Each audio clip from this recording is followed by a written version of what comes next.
ராணிப்பேட்டை மாவட்டம் மாகாணிப்பட்டு கிராமத்தில் பலூனை விழுங்கிய 3 வயது ஆண் குழந்தை உயிரிழந்த சம்பவம் சோகத்தை ஏற்படுத்தியிருக்கிறது.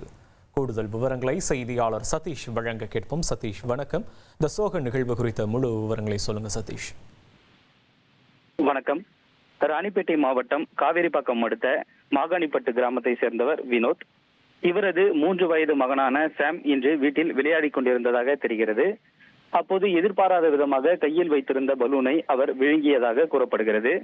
சிறிது நேரத்தில் சிறுவனுக்கு மூச்சு திணறல் ஏற்படவே பெற்றோர்கள் அவரை அருகில் உள்ள அரசு ஆரம்ப சுகாதார நிலையத்திற்கு சிகிச்சைக்காக அழைத்து சென்றுள்ளனர். அங்கு மருத்துவர்கள் மேல் பரிசோதனைக்காக வாலாஜாபேட்டை மாவட்ட அரசு தலைமை மருத்துவமனைக்கு அனுப்பி வைத்த நிலையில் சிறுவன் வரும் வழியிலேயே பரிதாபமாக உயிரிழந்ததாக தெரிகிறது.